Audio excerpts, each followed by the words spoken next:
Hello everyone, this is Matthew Curley, and in this video, Eileen Hahn and I intend to delve into the topic of Japanese literature within what is considered to be the classical era of Japan.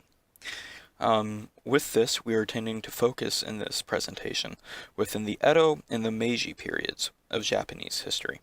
This is because they precede what is now considered to be the modern era within Japan. However, they do not stretch too far back into what is considered to be the early traditional period within Japanese history. So to begin, we will start with an overview of the Edo period, which lasted from 1603 to 1868. Without this delving into too much of a history lesson, there are some general facts regarding the Edo period that I think are essential in understanding the context of literature within this period. First, this is considered to be the last period within traditional Japan, and even more important to that, this was a period of prolonged internal peace. This is very important as prior to this era, there were many internal conflicts within Japan, including civil wars, civil strifes, and regional wars between different daimyo, which are basically Japanese territorial warlords. During the Edo period, however, Japan was unified under the Tokugawa shogunate. And this is important as because of this unification, you had a prolonged era of peace, which allowed for a resurgence in cultural values within Japan, within Kyoto and Osaka. Now, these two cities remained very important during the early Edo period. However, later into the Edo period, the city of Edo, which is now modern-day Tokyo, became the center of Japanese culture. Two more important things to note during this period is that throughout most of the period, 1603 to the 1860s, Japan was mostly isolated, or at least free from Western influence, other than Dutch influence in the south of Japan, which was mostly restricted to trade. Second, printing was widely adopted during this era, which led to a resurgence in popular literature.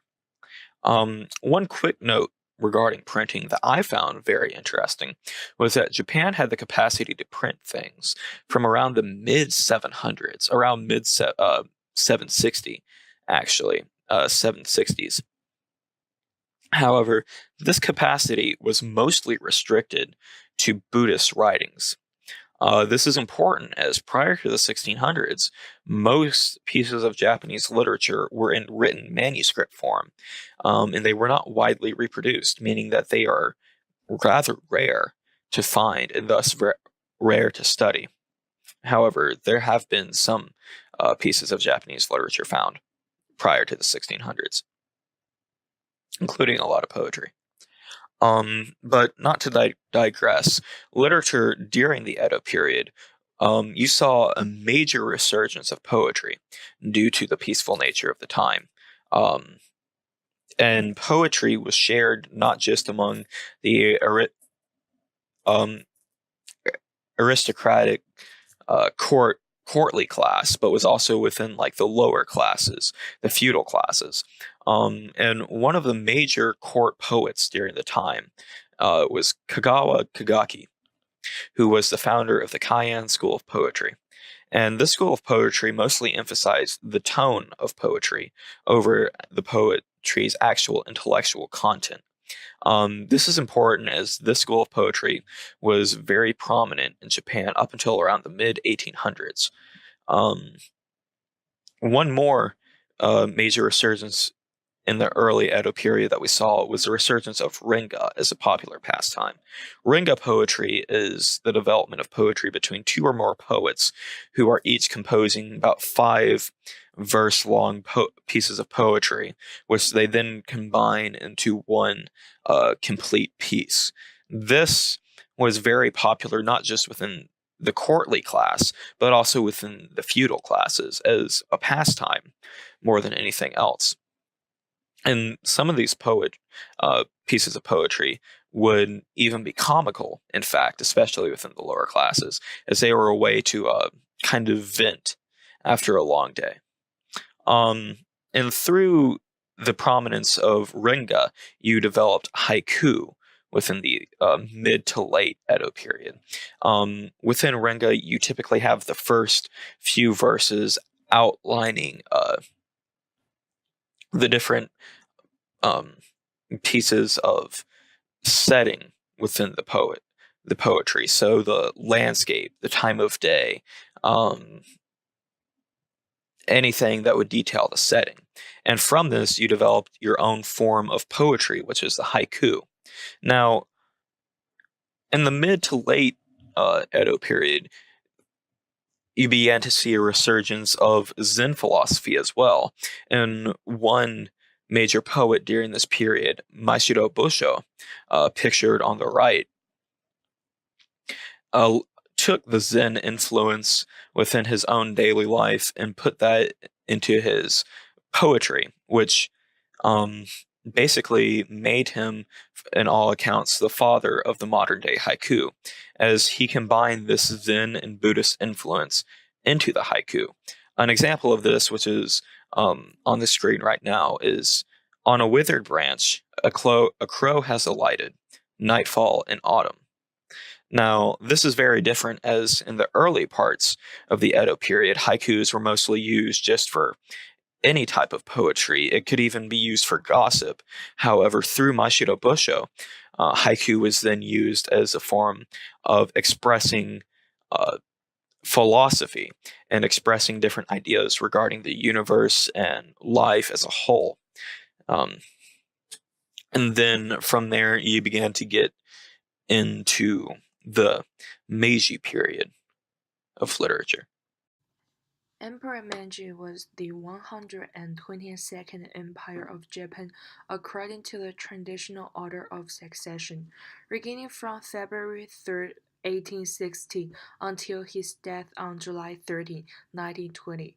He presided over a time of rapid change in the Empire of Japan as the nation quickly changed from an isolationist feudal state to a capitalist and imperial world power, characterized by the Japan Industrial Revolution. About the Meiji period, the first half of the Empire of Japan to the west, during which Japanese society moved from being an isolated feudal society to a westernized free verse into the political repertoire. It became widely used for long works embodying new intellectual themes.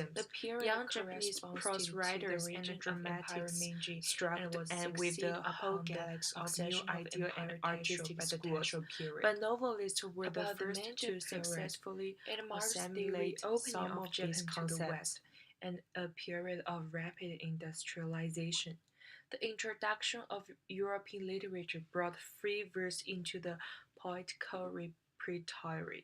It became widely used for long works embodying new intellectual themes. Young Japanese prose writers and dramatists struck and with the whole galaxy of new ideal and artistic schools, but novelists were the first to successfully assimilate some of these concepts.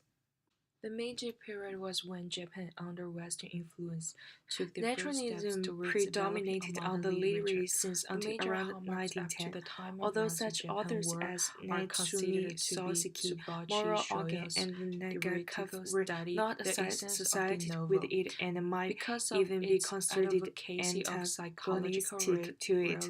The humanistic idealism of the Shirakawa writers from the second decades of the century is taken to mark a turn away from naturalism and towards a broader definition of literature. Naturalism predominated on the literary scene until around 1910, although such authors as Natsumi Soseki, Moro Ogen, and Nagakava were not associated with it and might even be considered antagonistic to it.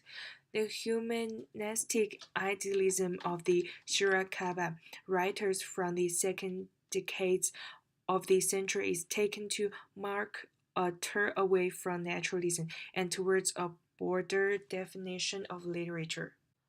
I Am a Cat is a satirical novel written in 1905 to 1906 by Natsumi Soseki about Japanese society during the Meiji period, particularly the uneasy mix of Western culture and Japanese traditions and the appeal of Western costumes.